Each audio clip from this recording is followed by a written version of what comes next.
Kia ora everyone, and welcome back. This is my Civilization 5 tier list, part 2. You guys have been calling for it for a long time, so here it is. We're going through Civilization 5's Brave New World and God and King civilizations today, indeed the DLC Civs. I'll be using the same criteria as last time, so if you haven't seen that, do check it out, but in a nutshell, I'm considering overall power, comparing to the average, the status quo, considering across different difficulties and landscapes, but valuing the importance of conflict and strength. Now let's start with Assyria. Assyria brings siege towers, a royal library, and some tech stealing into the game. They're siege towers. Some people love to rave about them, and I can see where they're coming from, but to be honest, I think that getting them at mathematics means they just come a little bit too late for use at higher difficulties, and I am weighing up different difficulty levels as I provide these rankings. Bear that in mind. I think they come too late for Immortal and Deity, and that maybe lets them down a bit. Maybe I'm not playing with them properly. Do let me know. I would invite your comments and feedback. But really, at lower difficulty levels, they are very powerful, almost broken. But at higher difficulty levels, hard to make significant use of them. I think that the Royal Library is a minuscule buff for troops when it's filled with great works. Warmongers want to use it for faster Golden Ages, respectively. To be honest, the Royal Library, really nothing to write home about. I don't rate this very highly at all, and it's one of the things that drags Assyria down. Their tech stealing can be great if you get something you really want, but it's a little bit hit or miss. It's hard to be consistent. For that reason, to be honest, and I'm sorry Assyrian fans among us, but I really don't rate Assyria very highly. While they're not garbage tier, I rank them fairly lowly. I'm sorry, it's a C tier ranking for you Assyrians among us. Speaking of C tier, we don't perhaps have to move too far from it for my next one, which is Austria. Austria is like Venice light in many ways. They have marriages, coffee houses, and hussars. Their hussars offer a flanking bonus, some slight extra sight and movement. All in all, they're not a bad, but nothing to write home about. A fairly solid, but not overly powerful unique unit. Their coffee houses are a good mid-game boost, and they shouldn't be discounted for that reason. I'm not sure, however, if it's optimal to build windmills for production that late in the piece, though. But hey, I guess there is some benefits that can come from not having to be built on flat land. I've not done the maths before concretely on these coffee houses, but I guess you could maybe get 2 or 3 more gold per turn. Oh, wait for more information from you guys, but overall I don't rate their coffee houses particularly highly. Their marriage mechanic is what makes them really unique. You can buddy up with some city-states and marry them. Bring them into you so long as you've been allied with them for 5 turns. You can buy them off and bring them in. 500 gold it will cost you. The question is that worth it? Is that too much of a price to pay or not? Some people will rave about Austria's marriage mechanic, and I do quite like it. But honestly, I can honestly think of how it fits into a broader strategy that is quite efficient, particularly if you're playing a peaceful game. I would sort of add to this, though, that the city that you're taking may not necessarily be the best picks, since marriage is roughly the same price as a settler, often more expensive. I do often wonder, wouldn't it have been better for me to just have built another settler early in the game? That's where I leave myself thinking about Austria and Austria's marriage mechanic as a whole. You have to remember, as Austria, you're not limited like Venice. You don't have to use your great people to acquire. Indeed, you can't. You must pay to acquire. And, of course, you have to pay, probably, to have built up an alliance with the city-state as well. So it's not just the flat cost of bringing them on board, it's the cost of building up to them, of building them up. Overall, could you have just taken them with domination on lower difficulties with another Civ? Probably. Is Venice a better Austria? Probably. All in all, to be honest, I just can't see a need to play as Austria. When on lower difficulties, you can just take over the city-states, so it's not a problem. On higher difficulties, you might even be able to do that as well with a stronger Civ. And really, if you want the Venice experience, perhaps you should be playing Venice. I don't know about them as a whole. And overall, I have to say, for me, the Austrians do come in again at that C tier ranking. For all of those reasons. Marriage, coffee houses, and hussars just aren't quite enough to lift them up. Next up we have the Aztecs, and these are ones that I sort of float around the A and B tier. So the Aztecs bring jaguars, floating gardens, and culture from their kills. And I think the culture from their kills, while it loses some impact in the later eras, in the first half of the games, on all of my games with the Aztecs, really, it's really helped me blitz through my social policies, particularly if you pair it with honor, of course, or even tradition in the early game. I like it quite a bit, but it does trail off a bit toward the end. Their floating gardens really help you grow your cities. Bigger cities, of course, as we know, mean more science, more culture, and a greater war stick. And for that reason, I think they're a fairly solid UB. And finally, the Jaguars, again, fairly solid. Healing when killing is pretty strong, and keeping that ability all the way through to infantry as well, through upgrades, is really good. Sure, they're less mobile than some of the more mobile units that you could compare them to, but I think that the Jaguars do a good job at keeping pace with similar units. Also, once they're upgraded to Spearmen, even better still. If you can give them upgrades, promotions like Blitz or even Cover, they become even better. I think overall the Aztecs are a really solid civ not to be slept on. While I toyed with dropping them into A or C a little, I think I'm going to put them at B. But do bear in mind, this is a very close call for me. America, Aztec, a very close call. I almost actually want to drop them there. You know what? I'm going to do it. I've changed my mind mid-recording. Aztecs, a solid A tier. And I'll put them there with reasonable comfort, to be honest, actually. Pretty happy with that. Next up in my list is Brazil. Now, Brazil. Brazil is one of the strongest cultural civs in the game. Indeed, uniquely cultural. I quite like doing one-city challenges with them.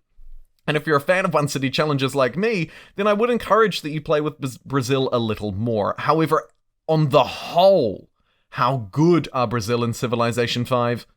To be honest, pretty good. They bring carnivals, Brazil wood camps, and a really not so good unique unit. The unique unit really isn't worth a lot of time. Earning points towards it during the carnival is nice, but let's face it, you're probably not going to be using it. The Brazil wood camp tile improvements are potentially one of the better ones in the game. A jungle tile with a university and a Brazil wood camp will give you, I'm pretty sure, 2 food, 2 science, 2 culture, and 2 good. 2 good? It is 2 good, but 2 gold, more likely. The carnival. The Carnival is what really makes Brazil shine. Of course, it is God tier in peaceful playthroughs. No question about it, though. The Carnival makes everything easier. Celebrate with those fantastic golden ages, which you can hopefully game a little bit playing through as Brazil, particularly in single player. And of course, if you haven't picked up on this already, or if you haven't watched my previous playthroughs, I am making this tier list largely with single player in mind. For that reason, and even though it is catered more towards peacefulness than warfare, I feel fairly comfortable placing Brazil in and around the B tier. Yes, they're heavily or perhaps slightly more skewed towards culture, which does limit them a little bit, but all in all, I think a really powerful civ. B tier nonetheless, and like I say, those those one city challenge playthroughs with them, very, very fun. Speaking of very, very fun, next up comes one that I don't really even have to think twice about. It's Carthage. They are a garbage tier. Do you want to know why? Well, mountain jumping is probably one of the most useless abilities of all time. Sure, you can cross over mountains, but if you stay on them, it'll cost you half of your health.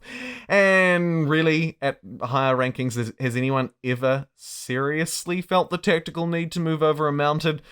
I doubt it very much. Their free harbours are nice to provide city connections, but they do, of course, severely limit you to the sea. And as most of us will know, playing in the sea in Civ, or indeed in many Civ 4X games as a whole, not particularly good. That makes their unique unit, the ocean-faring one, not great. And while their elephants, like many other Classical era units are fun and strong, and you don't need horses for them, which is great. They're very ineffective at higher difficulties. You just get them too early in the game. And even though they don't need horses, like I say, it's not like horses are a particularly rare resource. So is that really a strength? You have to wonder. The elephant is fearful, absolutely, but just not particularly strong. I'm sorry, Dido, you have some nice things. They're just not overly synergetic. They're too catered towards an early game where you don't receive enough of a benefit, particularly on those higher difficulties. All in all, it's hard to find a reason why you'd want to play Carthage, and for that reason, I'm sorry, Dido, you are reluctantly a garbage tier civilization for me. Next up comes the Celts. The Celts, to be honest, the Celts are one that sort of draw me a little bit. You get faith from forests, some interesting spearmen, and some halls that provide +3 happiness per city. That is nice, but it doesn't really ultimately push you that much towards more of a victory, right? If you're playing peacefully and playing wide, it could be useful. If you're playing peacefully and tall, it doesn't have a significant enough happiness bonus to deal with that, and if you're warmongering, you're probably not playing this properly. Their warriors, spearmen, granted, give you faith for kills, and that is nice. No movement cost to pillage, woohoo. 1 unit on its own, however, without significant combat boosts, and in the early game, honestly, not particularly useful. Not particularly useful. How much better is it than a normal spearman? And does it make it worthwhile? I think no. Faith from forests. As the Celts, you will likely have your pantheon first. You should. Good for you. Is that a huge ability? And does it translate to a stronger religion later in the game? Probably not. There is no religious victory in Civilization 5 as well, which tends me to rank most civilizations that really focus on religion a little bit lower. Is it going to push you towards certain victory on higher difficulties? Even less likely to do so. I'm sorry, but I do just find the Celts a little bit underwhelming, and their reliance on faith and religion pigeonholes them even further. Also adding to that, their early game sort of their ability to really put all their eggs into more of an early game basket, I don't like on higher difficulties either. For that reason, I'm going to put them at C tier. Sorry about that. Sorry about that, Celts. Next up, we have Denmark. Denmark, another one that I think is slightly stronger than the Celts, but still around that same tier. The Denmarks bring berserkers, ski infantry, reduced pillaging costs, and of course their embarking and disembarking bonuses, which are, I'll start with, very helpful when crossing water to catch the AI off guard, but all in all, not a massive bonus, particularly, and we have to remember this, and I'll stress it one more time, ocean. The ocean as a whole in 4X games, particularly in Civilization 5, tends to be less useful. Civilizations that have naval bonuses, therefore, tend to not be as good. Now, yes, the English Ship of the Line is a very powerful, unique frigate, one of my favorite ocean units in the game, but by and large, we do have to, and I do, reflect on ocean-faring civs a little bit lesser than normal civs, where we play normally on land tiles in land-based Pangeas, let's say. Their ski infantry is a modern version of their berserker. Now, the berserker do come earlier than log swordsmen, and you can actually use them, providing you beeline metal casting, on even higher difficulties to some effect. Their additional +1 movement can be difficult to deal with, and in human hands, it is game-changing. When the AI is using it, it's perhaps not as good.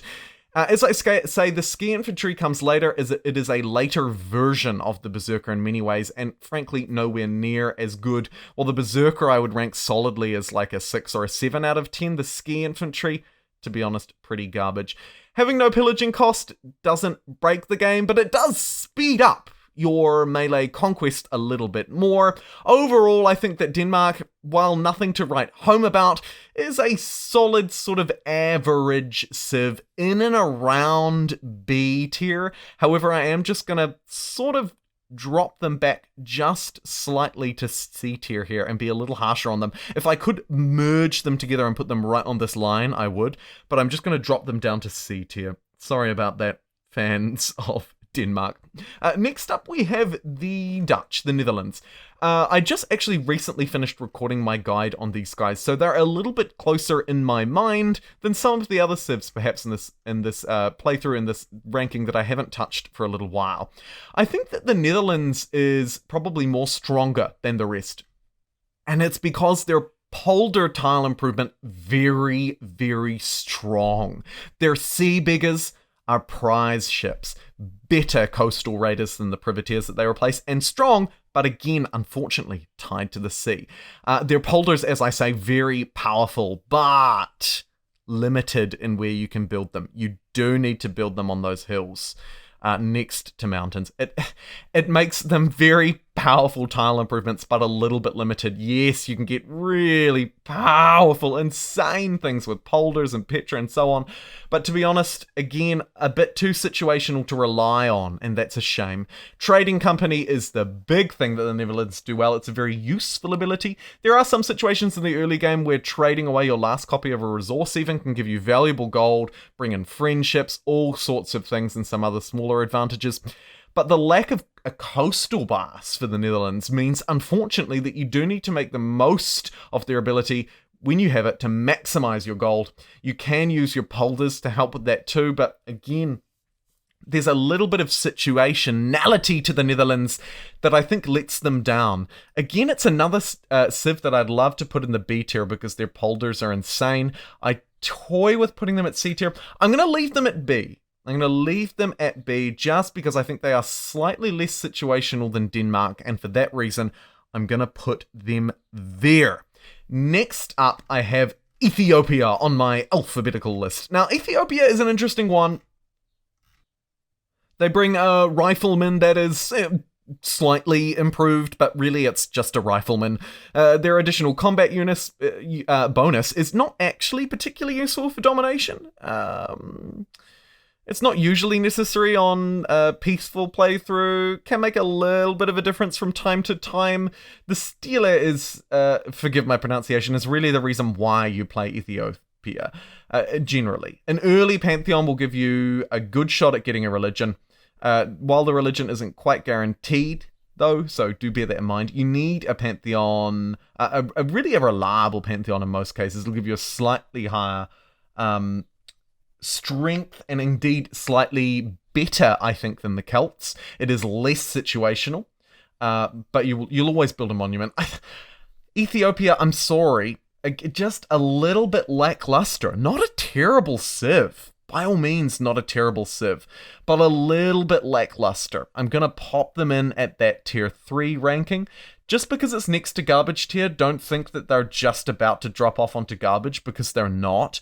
Again, fairly solid. Could see them at that B tier, but just not quite there for me. Going to put them at C tier, a rank 3 for me. Next up, I have on my list Indonesia. Oh, Indonesia. A civ that I really wanted to be good when it came out, but it just, unfortunately, didn't quite live up to my expectations. Although I do have to say, a little bit better than the Ethiopians that we just left off with. They came with Brave New World, and by and large, their big thing is that the first 3 cities founded on continents other than your capital, so you are encouraged to sort of explore the world a little bit. You get 2 unique luxury resources. What does this mean? It means happiness and a little bit of extra trade. Their unique unit is a nice replacement to the swordsman, a bit stronger when it's defending, some more hit points. It sort of has these great special abilities. Indeed, the Mystic Blade special ability provides a free special promotion after the first battle, and these special promotions are really fun and really strong. Indonesia is a fairly interesting one to play as. For that reason, their unique building, the Kandi, replaces the garden and provides you with +2 happiness with peace gardens, the religious belief. and also some extra faith. So you can see here there's a faith-based religion, which I do tend to rank a little bit lower just because of that reliance on faith, but overall, actually, a more useful sort of generic benefit to Indonesia. That unique ability, it's nothing to write home about. The unique unit, nothing to write home about, but two fairly strong things. Indonesia is roughly a C tier civ in line with many of these guys, but I can also see a case for them being B tier. And to be honest, around that sort of mid ranking, that mid strength level, I think is where Indonesia shines, likewise on those middle difficulties. I think they're more of a nuanced civ to play as, and the fact that their unique building is unlocked early, the unique ability is unlocked, I say in sort of air quotes, early as well. They have a coastal start bias, so they can actually make use of it. They just scrape into B tier for me. Next up, we have the Mayans, and my, oh my, are they strong. The Mayans are our first, could they be the last? Goodness gracious, God tier ranking for this tier list, for this part 2 tier list. Why? Well, if you haven't seen my guide already, I'd recommend you check it out for a bit more of a deep dive, but the Mayans are fantastic. The Mayans give you free great people, free great person generation. This is an insanely powerful ability. Do not sleep on them, my goodness, they are strong. At the shift of every Mayan calendar, you get to choose a free great person. You'll get around 6 of them throughout the game, probably. Very, very strong indeed. And honestly, it's what catapults them up into God tier. It's just so strong to get your free great scientist that early. And then, of course, you can push that through into maybe a great engineer for a really productive tile improvement. You can get great artists or what have you to kick up a golden age. You'll get some... Honestly, it's just insane. It is just insane. Their pyramid as well, a top tier. 5 out of 5. This thing is so good. It doubles the faith output of the lowly shrine and provides you +2 science. So good. Their lattice is, pretty good. Not massively powerful. Don't underestimate also the effect of getting stuck into barbarian encampments early with these, completing quests, collecting experience, really strong. Overall, if you haven't played the Mayans, I'd really recommend that you check them out. They are a very powerful God tier civ, and I make no apologies or even second guesses at ranking them at God tier. Seriously, they're really strong. Yes, granted, something like Poland is slightly stronger overall, but still, honestly, pretty happy to just slap them into that God tier and leave them there. Next up, unfortunately, we're not following God tier with God tier. Not a terrible civ, it's Morocco. I actually also just finished my Morocco guide, so fairly well abreast with them. Morocco gives you extra gold and culture, lots of extra gold. Unfortunately, their uniques, the Berber cavalry, while providing some additional defense, perhaps some additional movement throughout the desert, not particularly strong. Their Casper tile improvement, again, not particularly strong. While it's nice on desert hills, mines are probably better in many cases. So I'm just really not sure about it. The extra gold and culture is pretty nice from Morocco. For each trade route to a different city, you'll see +3 gold and +1 culture. Really, really nice. Don't sleep on that. There are extra AI gold, of course. You can trade away with the AI, milk them for as much gold as you can, not just from your trade routes, but also for trading luxuries and so on. It's pretty good, but overall, Morocco, not a super powerful civ. I rank them comfortably in its C tier. A solid C tier civ for me. Next up, we have the Shoshone, and my goodness, the Shoshone, easy to underestimate, hard to really acknowledge just how strong they are. I feel like people sleep on them a little bit, and to be honest, I don't think you should. For me, they're a solid A tier civ. The Americans are Shoshone light, the Shoshone are the Shoshone. While their Comanche riders are slightly better cavalry, they're nothing to write home about. Their combat bonus with the Shoshone, again, nothing game-changing, but a nice to have. Where the Shoshone really shine, forgive the pun, are their Pathfinders, their unique unit that sort of merges a scout and a warrior together. Its extra movement and sight, and the fact that it is stronger than the scout, so you can build these instead of warriors, makes it a really unique and powerful unit that you're sure to build probably 2, maybe even 3 of. The Pathfinders really excel because when you find tile improvements, you can, of course, choose your not tile improvements, what am I saying? When you find goody huts, you can choose what you want to get from them. Makes them so incredibly powerful. Of course, as the Shoshone, you also grab a whole load of extra territory when you're settling cities. You indeed culture bomb the tile around you. It's really nice, not just on smaller maps, but on larger ones. You don't need to worry so much about forward settling or getting advantageous positions. You just land grab with the Shoshone. This is an innate benefit that you get from settling your cities that, while it's not game-changing, is very powerful indeed. It lets you make the most of your workers. It lets you ensure that you can probably work really high-yield tiles right from the word go and bring a lot of resources into your territory. Really solid, and the Shoshone are very, very fun to play with. Comfortably, I rank them at the A tier. Next up, we have the peaceful and delightful Swedes. The Swedes are, I have to admit, a civ that I haven't played with as much as the rest of the civs in this tier list, and for that reason, I'm a little bit less hesitant in my rankings of them. However, I do think overall, they're not a particularly strong civ. Are they garbage tier? No, but I think they're solidly ranked around my sort of tier 2, tier 3 rankings. I'm looking at you, Indonesia, I think roughly in line with Indonesia's power level. They're not so peaceful with their uniques. Indeed, they have 2 unique units replacing both the Lancer and the Rifleman, and they're pretty good units, to be honest. Sweden have a starting bias toward Tundra, and their ability gives you influence with great person gifts to city-states, and when you declare a friendship, Sweden and their friend get a 10% boost to great person generation. Lots of great people generation going, and some fairly powerful uniques, but overall, to be honest, just really not a lot to write home about. I'm sorry, Swedes. It's really a solid C tier. Sometimes I think about garbage tier, but they're not. The Sweden is not a garbage tier, but definitely in sort of the lower echelon of my C tier rankings, I have to say. Not a lot more to say on you. I'm going to slightly jump alphabetical order now as I move through into my last 2 civs for this video, and they're 2 really spicy ones. First up, we have the Zulu. The Zulus are one which, from time to time, I'm like, are these god tier? And I play a game with them and I think, wait, are they god tier? And they're just not making it into my god tier rankings, but they are a solid A tier.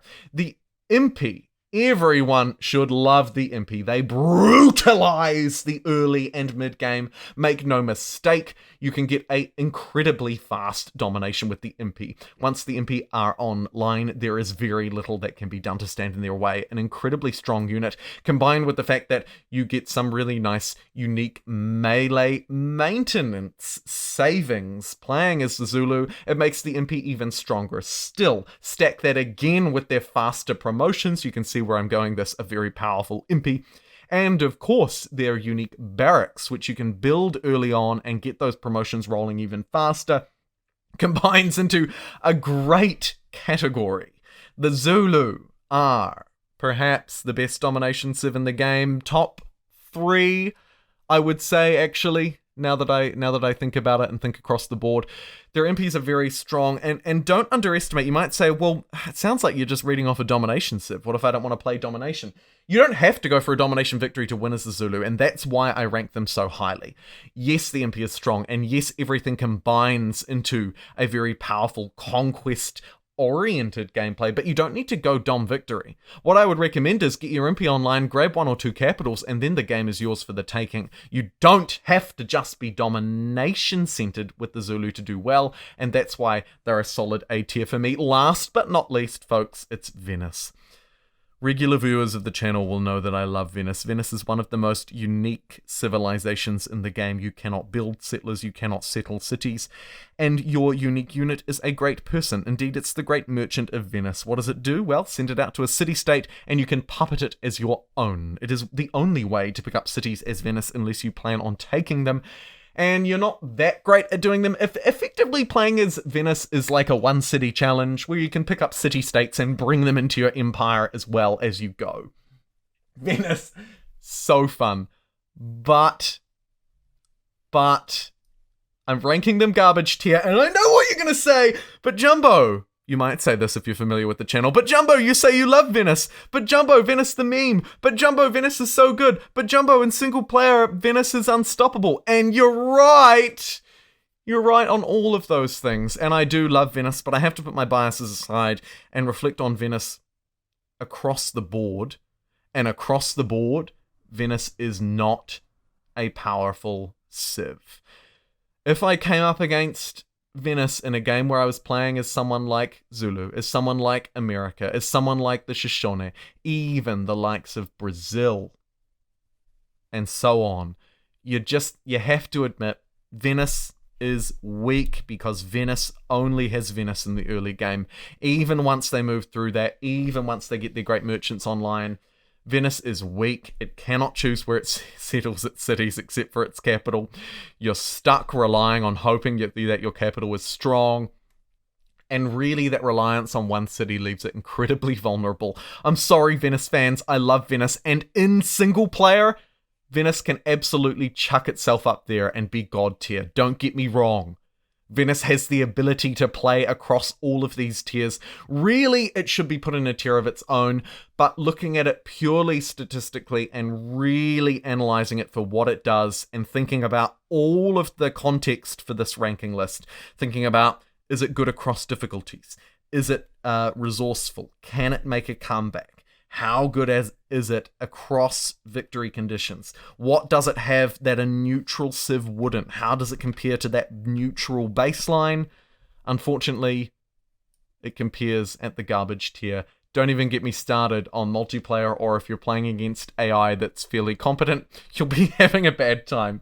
Thank you very much for watching this, the second part of my Civilization 5 tier list. I do hope you enjoyed as we went through today and ranked these civilizations. You can see a fairly heavy ranking into the middle tiers here. These sort of B and C, these middle rankings for me. Some civs, however, did break above the rest and ascend into the higher echelons, those A tier and God tier rankings. Thank you very much for watching, everybody. My name's been JumboPixel, and I'll see you next time.